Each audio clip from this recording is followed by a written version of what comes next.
So, isang magandang gabi po sa ating lahat at kung sino man ang makakapanood ngayon, magtsatsaga. Ang pamagat po ng mensaheng pag-aaralan natin ngayon ay Quran versus Bible. Jesus versus Muhammad. Alagad ni Jesus versus sahaba o alagad ni Muhammad. Parang ganun pa ang pag-aaralan natin. Kung hindi ako nagkakamali, sahaba ang sabi po. Ang kahulugan ng alagad ni Jesus, sahaba naman sa kay Muhammad. At ang aklat ni Muhammad ay kwento ni Muhammad ay nakasulat sa Quran. At ang kwento naman ni Jesus na tumawag ng alagad, nakasulat sa Bible. Kaya Bible versus Quran ang ating topic kasi marami pong Pilipino ngayon gusto mag-convert sa Islam na ang aklat ay Quran. Ang pinakikinggan nila yung katuruan ni Muhammad na nag-claim na siya daw ay propeta ng Diyos, huling sugo. Propeta siya ng Diyos, kagaya daw siya ni Jesus na kiniklaim niya na kung aaralin natin, gusto ko lang ipaliwanag, ayokong wag sana magalit kung may makakapanood na Muslim o Islam, kundi aaralin ko lang, magbibigay lang ako ng example o kapahayagan ng Bible at kapahayagan ng Quran na ang Bible at ang Quran magkalaban ang turo, magkakontra. Ibig po sabihin, isa sa dalawang ito ang galing sa demonyo o galing sa kasinungalingan. Kayo na po ang humatol. Magpapaliwanag po ako ng mas maliwanag para maintindihan ninyo. Kasi pag napakinggan po ng mga Islam, maiintindihan nyo rin po. Kasi minsan tinatakpan ng mga espiritu ng sanlibutan ng kaisipan natin para mapaniwala tayo na mas tama ika ang Quran. Mas tama ika ang Bible. Pero bulayin natin. Ang una pong naisulat na mensahe ay Bible. Bago pa po ang Quran. Kaunahan po ang Biblia, mga sulat ng apostol. Pinakahuli na po si Muhammad. Kaya nga siya sinasabi nila na huling sugo ni Allah na paliwanag ng mga Islam. Pero gusto ko lang mag-share na kayo pa rin naman ang magdidesisyon. I-share ko lang yung mga sindikatong katuruan. Kasi ito, pakinggan nyo. Si Jesus po ay tumawag ng alagad para ipangaral ang mensahe niya. Wala pa dito si Muhammad. Kaya dapat pag-isipan natin mga kapatid na Islam. Alam ko mapapanood nyo rin to. Hindi ko kayo inaaway. Sana wag nyo rin ako awayin. At alam ko magkakaintindihan tayo. Binibigay ko lang yung opinion ayon sa tinuro sa akin ng pag-aaral ko ng mensahe ng Panginoon sa Bible.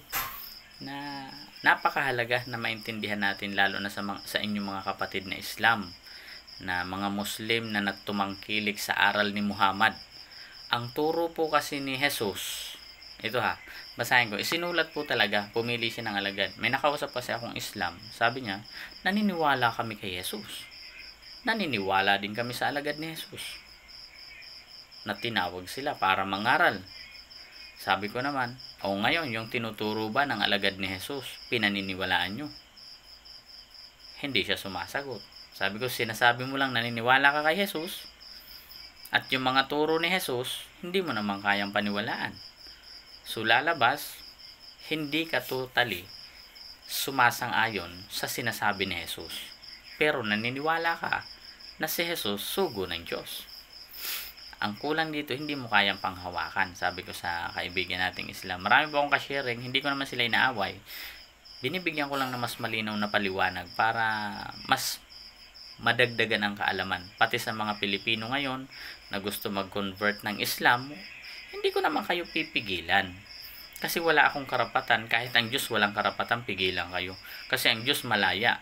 Ang gusto lang ng Diyos, maintindihan mo ang katuruan ng bawat tatanggapin mo, unawain mong mabuti. So ito po ang mga paliwanag. Okay, sabi ni Jesus. Ito ang turo ng Bible. Magbabasa ako sa Bible natin na Matthew 20 talatang 17. Babasahin ko Ang nagsasalita dito ay si Jesucristo. Nung sinalita niya ito, wala pang Muhammad. Bago pa lumabas si Muhammad, sus, napakatagal ng panahon, nakaakyat na sa langit ang Panginoong Hesus. Okay, ang sabi ni Hesus, nung naglalakbay na sila kasama ang alagad, sinulat po talaga ang mga detalye na totoong pangyayari sa Biblia.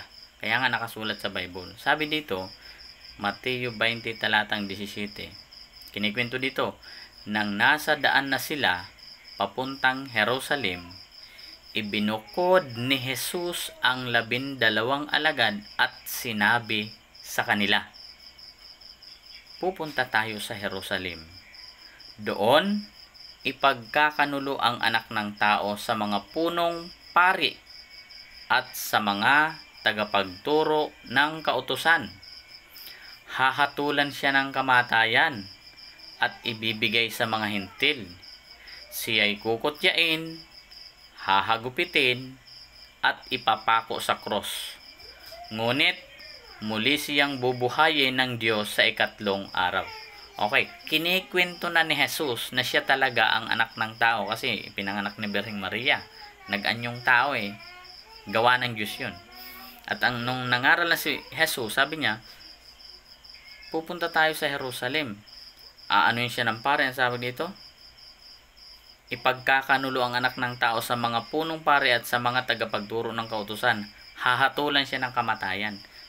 Ikinikwento na ni Jesus yung mangyayari sa kanya. Alam na ni Jesus yun ang trabaho niyang gagawin sa mundo. Hahatulan siya ng kamatayan, hahagupitin, at ipapako siya sa cross. Sabi ni Jesus, si Jesus mismo nagsasabi sa Bible. Kwento. At pag pinako siya sa cross, sabi dito, bubuhayin siya ng Diyos sa ikatlong araw. At napatunayan nga, muling binuhay nga, nakasulat sa Bible. At yung mga pari naman, ayaw nilang ipamalita na muling nabuhay si Jesus nung maipapatay nila. Ang ikinikwento ng mga pare, hindi, sabihin nyo na lang, babayaran namin kayo ng mga bantay namin, yung mga bantay ng pare. Sabihin nyo, ninakaw lang ang bangkay ni Jesus. Kaya hanggang ngayon, pinamamalita, ganun So, doon pa lang nagkwento na si Jesus, Mateo 20 talatang 17 hanggang 19, na talagang ipapako siya sa cross at muling bubuhayin siya sa ikatlong araw ng Diyos. At totoong nangyari, muling binuhay talaga ng Diyos si Jesus. Okay, isa pang patotoo. Ang kasama ni Jesus na mga alagad, ang gamitin nating alagad na nagpatotoo kasi hindi tanggap ng Islam ang Apostol Pablo. Huli nga lang naman tinawag ni Jesus. Apostol Pedro ang gagamitin natin. Si Apostol Pedro naman nagpatotoo. Nung namatay na si Jesus at muling nabuhay na, kinausap na sila, tinuruan na, umakyat na sa langit, nagkwento na ang mga apostol ng katotohanan.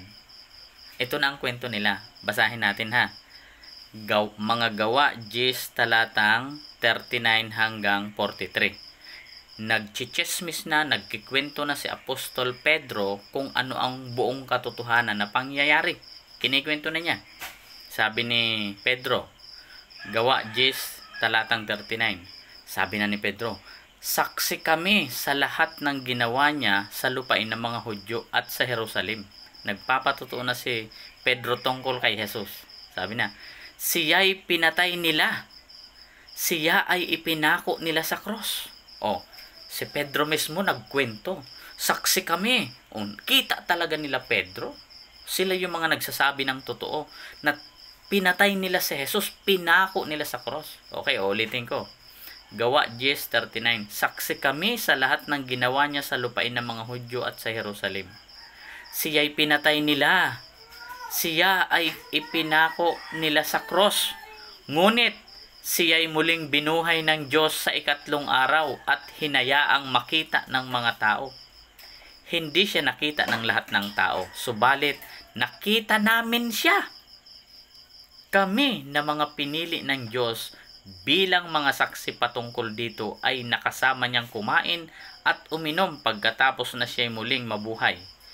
Inatasan niya kami na mangaral sa mga tao at magpatotoo na siya ang itinalaga ng Diyos na maging hukom ng mga buhay at mga patay. Siya ang tinutukoy ng mga propeta ng kanilang ipahayag na ang bawat sumampalataya sa Kanya ay tatanggap ng kapatawaran sa kanilang mga kasalanan sa pamamagitan ng kanyang pangalan. So, ang pangalawa ditong nagpatotoo, alagad ni Jesus mismo, si Apostol Pedro, na saksi talaga siya, nakita niya na talagang pinatay si Jesus sa cross. Susunod-sunod pa nga siya nung hinahagupit si Jesus. Kasama ka ni Jesus na to. Sabi ni Pedro, hindi ko yan kilala. 3 ulit niya tinakwil si Jesus. Pero ando siya sumusunod. Tinakwil niya kasi baka madamay siya. Kaya saksi siya na binugbog, pinako sa cross at namatay at muling binuhay sa 3 araw. Okay, napakaliwanag na. Kumbinsido tayo sa kasulatan ng Bible at sa totoong pangyayari na talagang nagbayad ng kasalanan si Jesus. Namatay sa cross, napako sa cross. Ito ang aral ng Bible. Kahit nga, itong mga may kausap ako na Islam, sabi ko sa kanya, hindi kasi siya naniniwala na nagbayad si Jesus sa kasalanan ng tao. Yun kasi ang turo ni Muhammad. Pero dadako tayo dun. Sa Isaiah 53, basahin ko Nung binasa ko tong mensahe na to, na Isaiah 53, babasahin ko mga kapatid. Mga kaibigang Islam, makinig din po kayo. Share lang naman ito, patotoo lang. Si Propeta Isaias ay kinikilala ng mga Muslim at Islam na kinakausap ng Diyos para ipangaral ang mensahe ng Diyos, ng lumikha ng langit at ng lupa. So kung kinausap ng Diyos si Isaias, ikwinento ng Diyos na magpapadala siya ng lingkod. Itinuturo si Jesus na itong lingkod niya magtatagumpay sa gagawin. Siya'y papatayin dahil sa kasalanan ng sangkatauhan. Mismo na ang Diyos na mismo o yung Allah na tinatawag ng Islam na Allah. Hindi lang nila naunawaan na si Allah nagsalita na kay Isaias o ang Diyos nagsalita na kay Isaias na talagang papatayin ang kanyang lingkod. Mamamatay, magbabayad siya ng kasalanan ng lahat ng tao. Mapapako sa cross. Kaya nga nung may nakausap akong Islam, itong Isaiah 53, sinabi ng Isaias na propeta ng Diyos. Diba? Sabi sa akin ng Islam, propesya ni Allah yan, ng Diyos. Sabi ko, nangyari na ba yan na may nagbayad na ng kasalanan ng lahat ng tao? Sabi niya sa akin, oo, nangyari na. Sabi ko, sino siya? Hindi niya mapangalanan na si Jesus. Kasi ang turo sa kanila ni Muhammad, hindi namatay si Jesus sa cross. Kaya nga ang turo ng Quran, pinaparatangan ni Muhammad si Jesus na sinungaling. Pinaparatangan ni Muhammad ang mga apostol na sinungaling. Bakit? Kasi ang turo ni Muhammad sa mga Islam, sa aklat ng Quran, kasinungalingan na si Jesus ay namatay sa cross. Kasinungalingan na si Jesus ay nagbayad ng kasalanan ng lahat ng tao. Hindi totoo yan, sabi ni Muhammad. Si Jesus ay inakyat lang sa langit ng Diyos at hindi siya namatay sa cross. Ibig sabihin, pero ang unang nagkwento dito, ang apostol at si Jesus, huli lang dumating si Muhammad, 100 years bago dumating or 1,000 taon. Kaya, nagturo din si Muhammad na paglapastangan sa katuruan ni Jesus o ng Bible. Kaya dito nyo makikita, iba ang turo ni Muhammad, iba ang turo ni Jesus, magkalaban.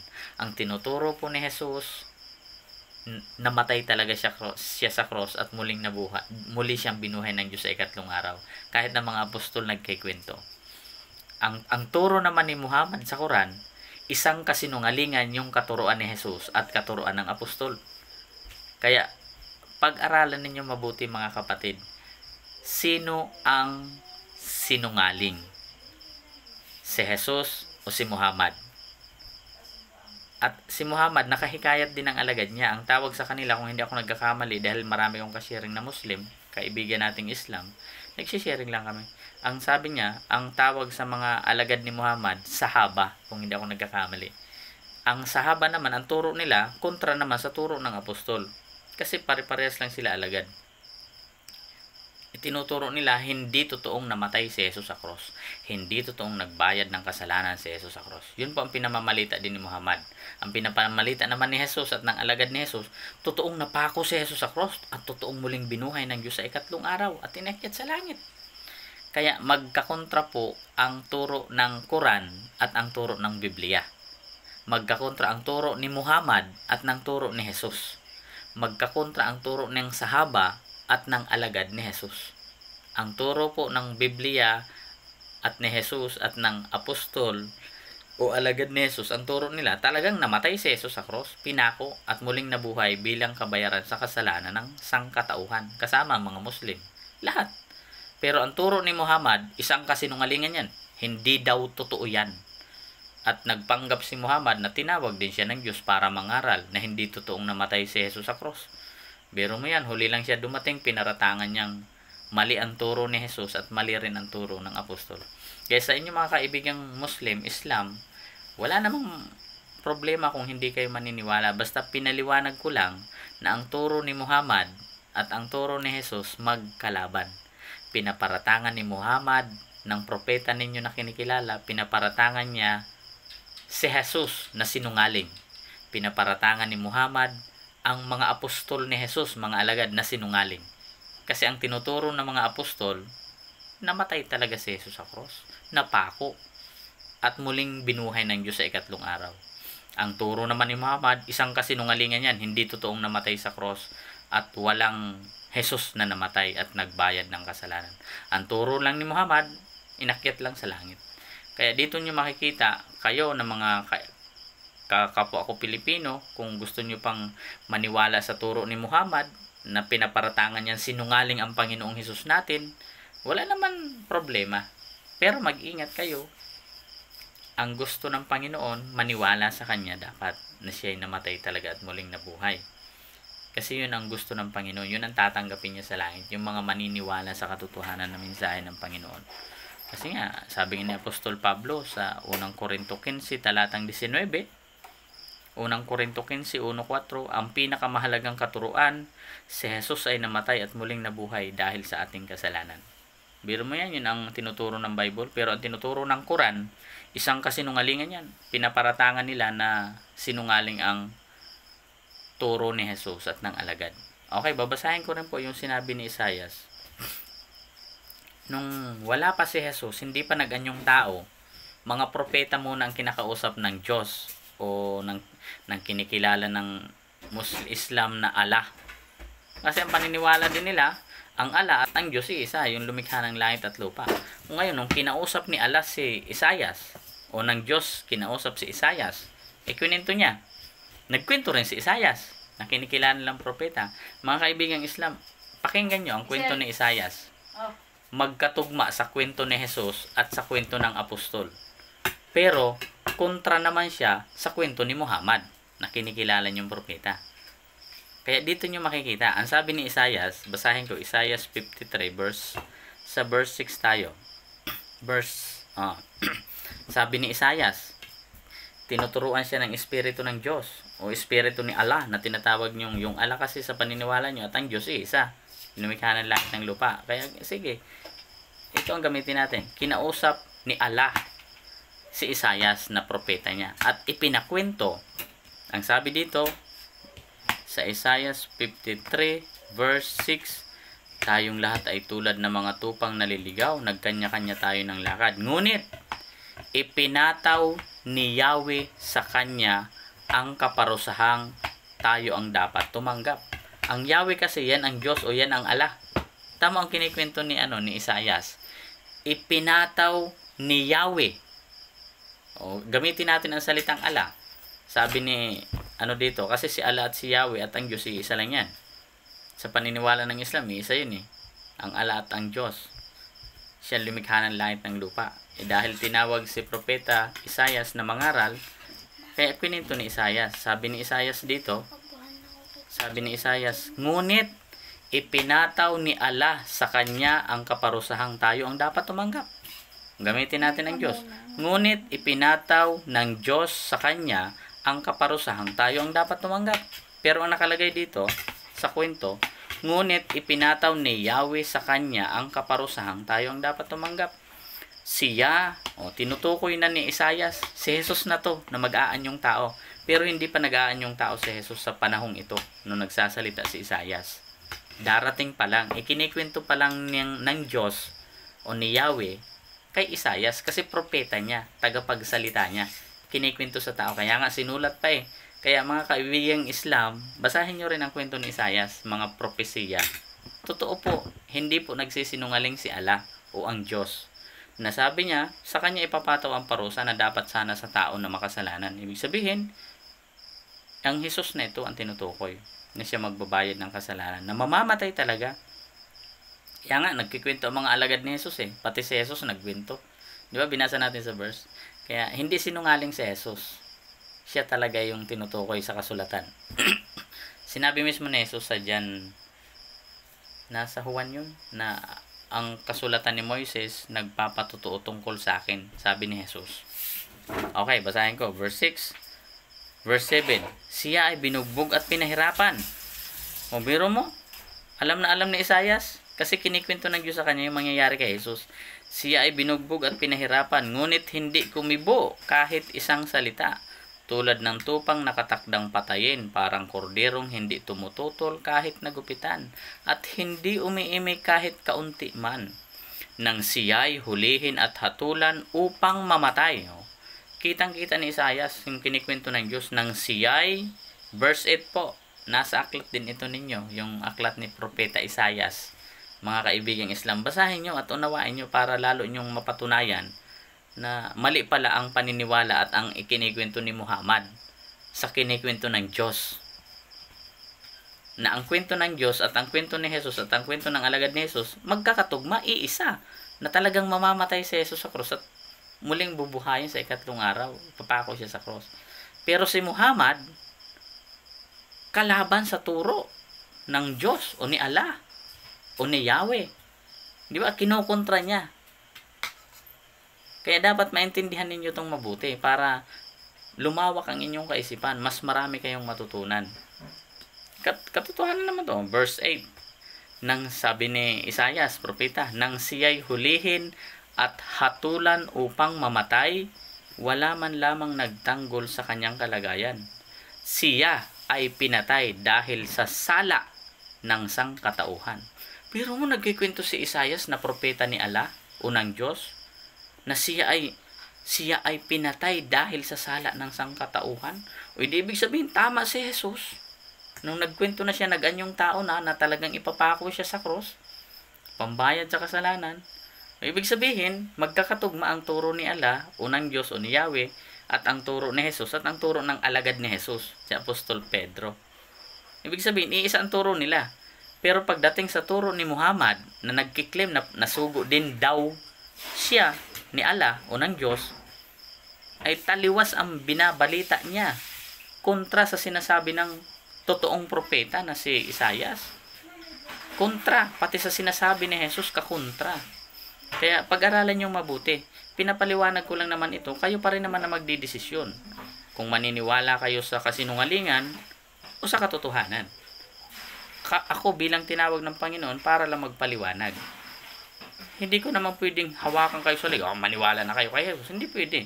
Hindi ganoon ang Panginoon natin. May malaya tayong magdesisyon. Pero mag-ingat tayo sa pagpili sa desisyon. Huwag niyong pipiliin ang kasinungalingan. Natatanggapin niyo yung kasinungalingang katuruan.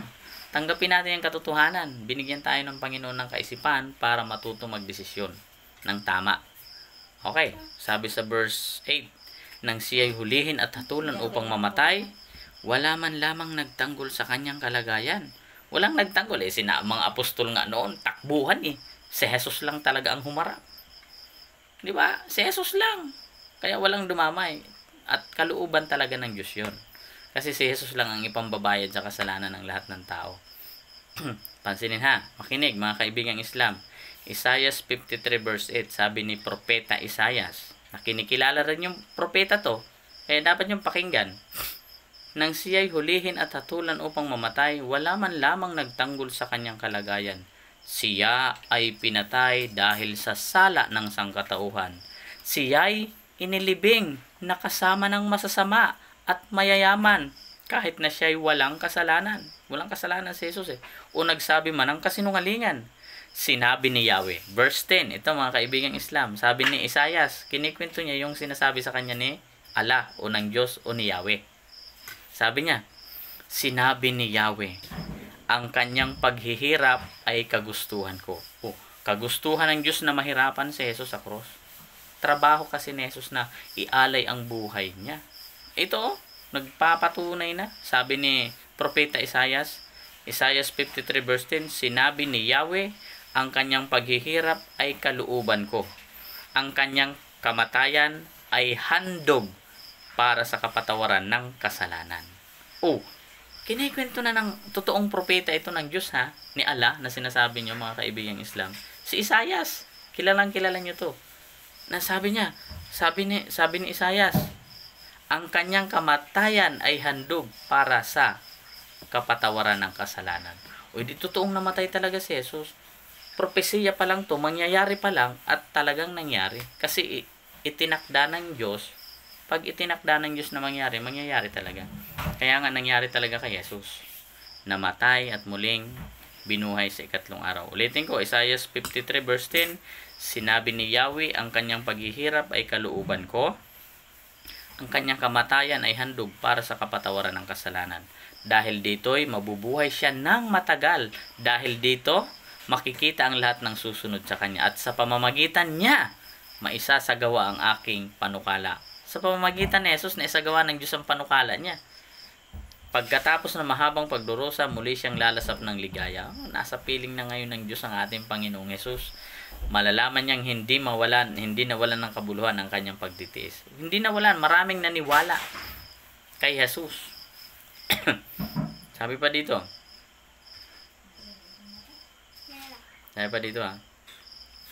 ang tapat kong lingkod na lubos kong kinalulugdan. Si Jesus na itong tinutukoy ng Diyos.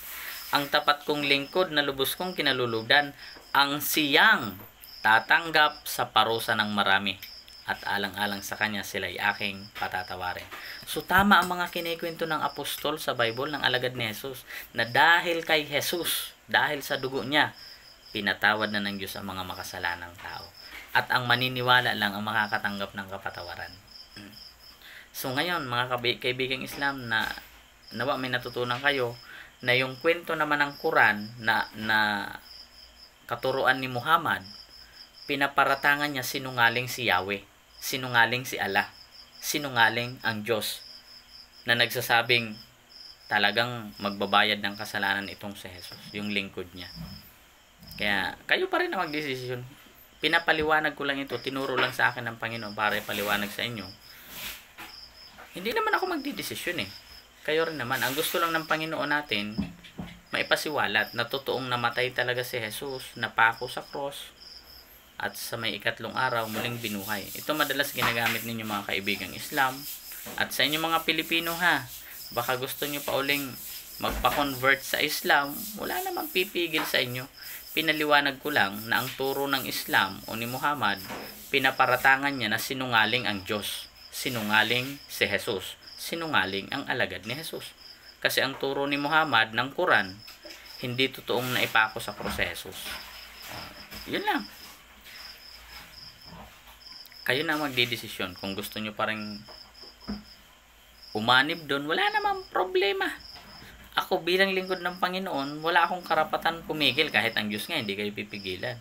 Ang trabaho ng Diyos, ipaliwanag ang mensahe niya, at ang tatangkilik sa mensahe ng Panginoong Jesus, magpapasalamat ang Panginoon, tinanggap yung katotohanan. Si Jesus kasi ang katotohanan.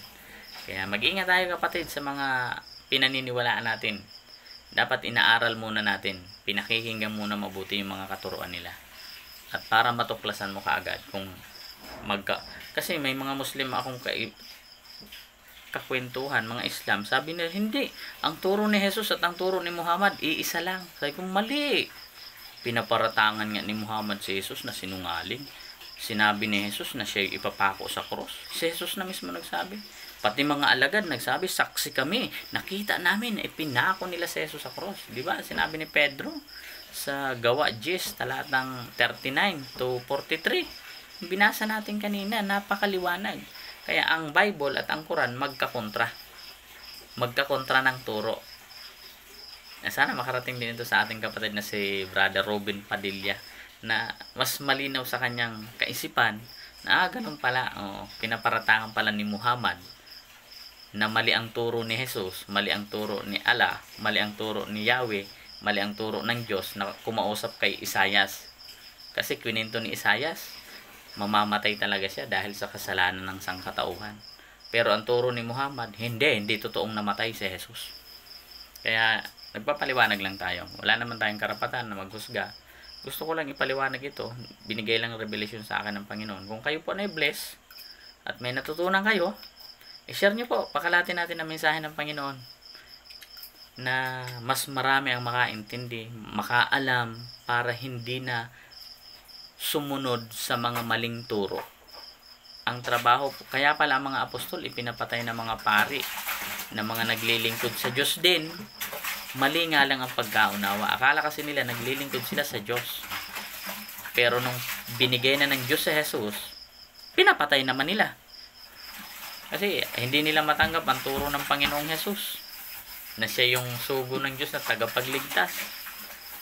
Kaya napakahalaga na inaaral natin ang mensahe. Anyway, sana po may natutunan kayo mga kapatid. Ang pamagat nga nito Quran versus Bible.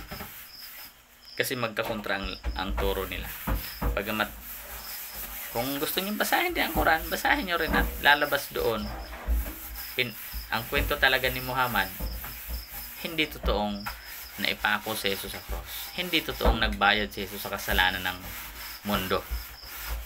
Pero ang kwento ni Isaias, na tinawag ng Diyos na lumikha ng langit at lupa, verse 10, sabi ni Isaias 53 verse 10, sabi niya, sinabi ni Yahweh, ang kanyang paghihirap ay kagustuhan ko, ang kanyang kamatayan ay handog para sa kapatawaran ng kasalanan, at sa pamamagitan niya maisasagawa ang aking panukala.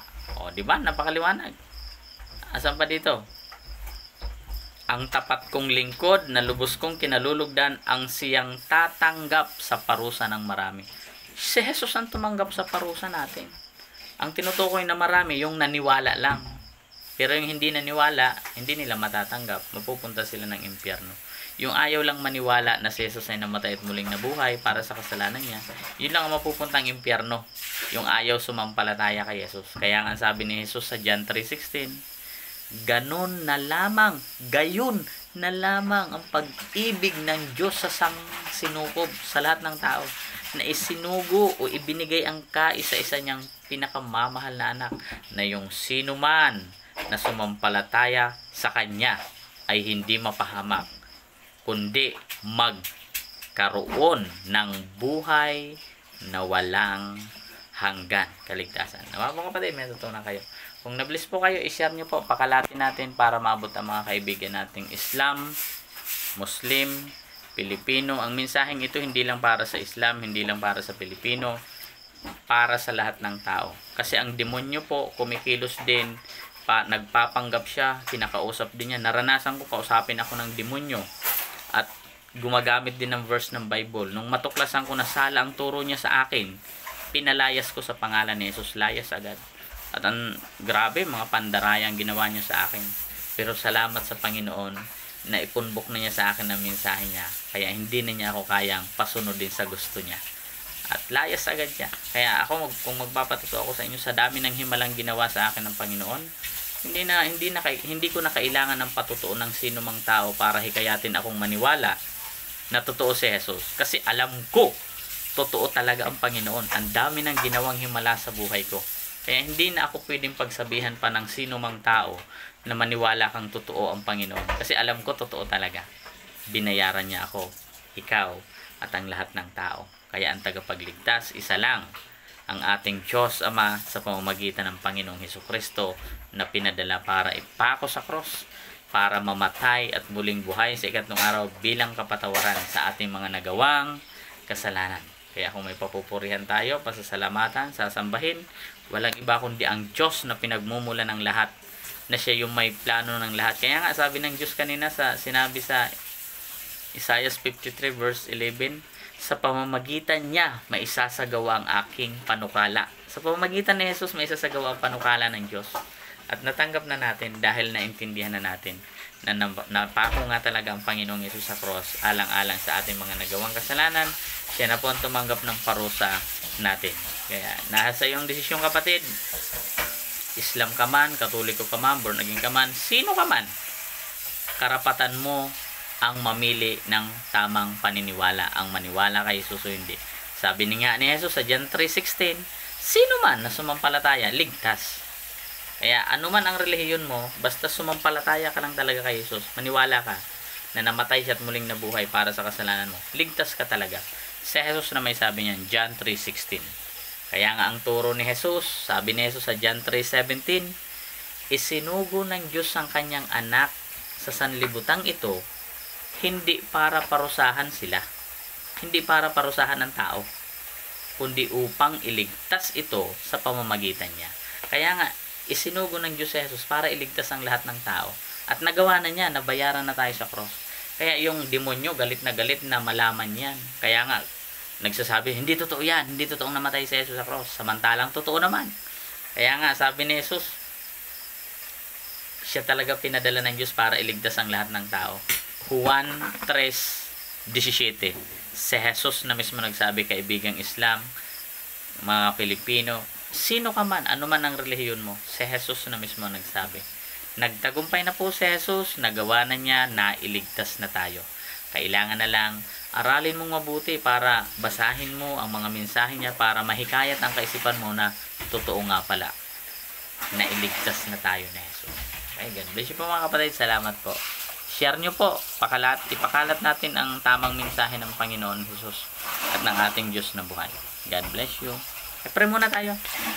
Bago tayo maghiwa-hiwalay, Ama naming Diyos, salamat po sa mensaheng ito, sa mga manunood. Pahintulot mo po na patnubayan mo po at ibaba mo po ang banal na Espiritu sa kanila, kagaya ng ginawa mo sa akin para madali nila maintindihan. Maging sino man sila, Islam man sila, Pilipino, anuman ang relihiyon nila, ibaba mo po ang banal na Espiritu sa kanila, Ama. Hinihiling ko sa iyo sa pangalan ng Panginoong Jesus na para maintindihan nila yung mensaheng narinig nila ngayon. Magliwanag nawa ngayon sa isipan nila, sa puso nila, Ama, yung salita mo na narinig nila ngayon. Kaya sa iyo lamang ang papuri, Ama, sa pangalan ni Jesus na aking Panginoon at Panginoon ng lahat. Amen. Amen. Salamat po kapatid. Pinagpala na tayo ng Diyos in Jesus' name.